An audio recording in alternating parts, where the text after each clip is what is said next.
Welcome to our channel. இன்றைக்கி நம்ம வீடியோவில் நம்ம குக்கரை யூஸ் பண்ணி எறா பிரியாணி எப்படி பண்ணுறதுன்னு தான் பார்க்க போகிறோம்.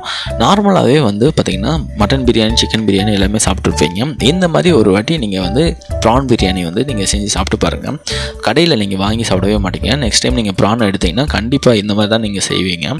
இந்த எப்படி பண்ணலான்றது நம்ம ஃபுல் வீடியோவில் பார்த்து தெரிஞ்சுக்கலாம் வாங்க.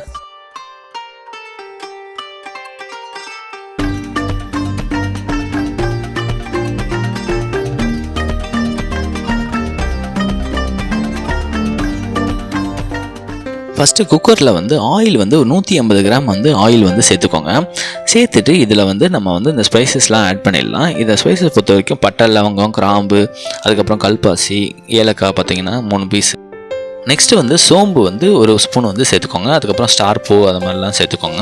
சேர்த்துட்டு இது எல்லாத்தையும் சேர்த்துட்டு கூட பிரியாணி இலையும் ஒரு 2 பீஸ் சேர்த்துக்கோங்க. பிரியாணி இலை சேர்த்துட்டு இதையும் எல்லாத்தையும் போட்டுட்டு கொஞ்சம் வெடிப்பு வர வரைக்கும் கொஞ்சம் வெயிட் பண்ணுங்கள். வெடிப்பு வந்ததுக்கப்புறமேலு வெங்காயத்தை நம்ம சேர்த்துக்கலாம். வெங்காயத்தை பொறுத்த வரைக்கும் பார்த்திங்கன்னா நம்ம பிரியாணிக்குனால 300 கிராம் அளவு வெங்காயம் சேர்த்தாகணும். இந்த மாதிரி நல்லா வெட்டிட்டு நல்லா வதக்கிக்கோங்க வெங்காயத்தை. நீங்கள் எந்த பிரியாணி செஞ்சாலும் சரி, நீங்கள் வெங்காயத்தை வதக்கிற பக்கம் பார்த்திங்கன்னா நல்லா கலர் மாறுற அளவுக்கு நம்ம வதக்கணும். நம்ம வெங்காயம் வதக்கிட்டு இருக்க டைமில் நீங்கள் அரிசி ஊற வச்சுருங்க. அரிசி பார்த்திங்கன்னா 2 பெரிய கிளாஸ், இந்த கிளாஸில் பார்த்திங்கன்னா 2 கிளாஸ் நீங்கள் பிரியாணி அரிசி சேர்த்துக்கோங்க. ஃபஸ்ட்டு நல்லா தண்ணி ஊற்றி நல்லா கழுவிக்கோங்க. கழுவிட்டு அந்த எக்ஸஸ் வாட்டர்லாம் வெளியில் ஊற்றிட்டு அதுக்கப்புறமேலு நீங்கள் ஃப்ரெஷ்ஷாக தண்ணி ஊற்றிட்டு நல்லா ஊற வச்சுக்கோங்க. ஊற வைக்கிறது அளவு பார்த்திங்கன்னா தண்ணி நல்லா முங்குற அளவுக்கு நல்லா ஊற வச்சுக்கோங்க. ஒரு அரை மணி நேரம் ஊற வச்சாலே போதும். நீங்கள் அதுக்கப்புறமே வெங்காயம் இந்த மாதிரி நல்லா வதங்கினதுக்கப்புறமேலு புதினா கொஞ்சமாகவும் கொத்தமல்லி கொஞ்சமாகவும் சேர்த்துட்டு பச்சை மிளகா 3 பச்சை மிளகா காரத்துக்கு ஏற்ற மாதிரி நீங்கள் சேர்த்துக்கோங்க. கீறிட்டு சேர்க்க வேணாம், அப்படியே முழுசாகவே சேர்த்துக்கோங்க. இது எல்லாத்தையும் சேர்த்து கொஞ்சம் நல்லா வதக்கிட்டு அதுக்கப்புறமே இஞ்சி பூண்டு பேஸ்ட் ஒரு 2 ஸ்பூன் சேர்த்துக்கோங்க. இஞ்சி பூண்டு பேஸ்ட்டை பொறுத்த வரைக்கும் கொஞ்சம் அதிகமாகவே சேர்த்துக்கோங்க. 2லேருந்து 2.5 ஸ்பூன் கூட சேர்த்துக்கோங்க.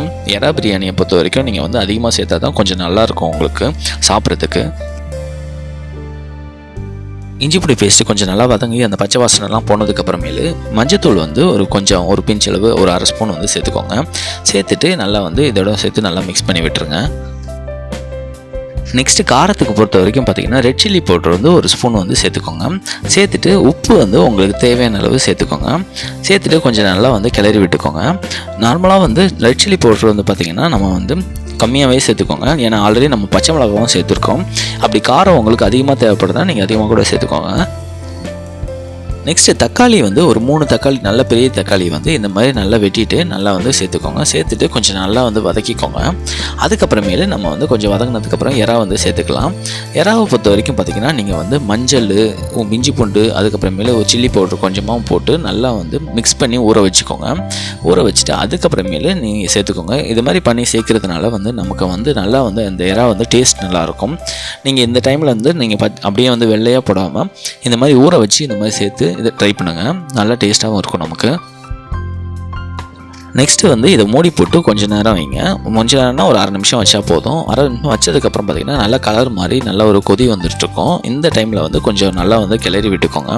கிளறி விட்டுட்டு அதுக்கப்புறமேலு நம்ம தண்ணி நம்ம சேர்க்கணும்.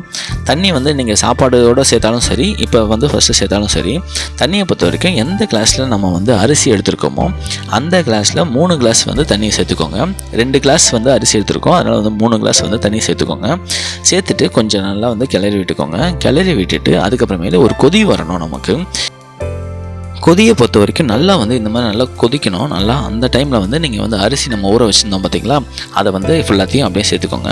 அரிசியை சேர்த்த உடனே அந்த கொதி நல்லா அடங்கிடும். இந்த டைமில் எல்லாத்தையும் சேர்த்துட்டு கொஞ்சம் நல்லா கிளறி விட்டுக்கோங்க. கிளறி விட்டுட்டு கொஞ்சம் நேரம் நல்லா கொதிக்க விடுங்க. லைட்டாக கொதி வந்துட்டு இருக்கும்போது நீங்கள் மூடி போட்டு விசில் வச்சுருங்க. விசில் பொறுத்த வரைக்கும் கரெக்டான இந்த அளவுக்கு வச்சுருந்தீங்கன்னா ஒரு விசில் வச்சாலே கரெக்டாக வச்சாலே போதும் நமக்கு. இந்த குக்கரும் அதே மாதிரி இந்த அளவு நம்ம அரிசி சேர்த்துருக்கோம் பார்த்திங்களா, இந்த அளவுக்கு ஒரு விசில் வச்சாலே போதும். நல்லா சூப்பரான ஒரு எறா பிரியாணி உங்களுக்கு ரெடியாக இருக்கும். எப்போவுமே ஒரே மாதிரி நீங்கள் சிக்கன், மட்டன் பிரியாணி சாப்பிடாம இந்த மாதிரி நெக்ஸ்ட் டைம் எறா வாங்கி இந்த மாதிரி ஒரு பிரியாணி செஞ்சு சாப்பிட்டு பாருங்கள். ரொம்பவே டேஸ்ட்டாக இருக்கும்.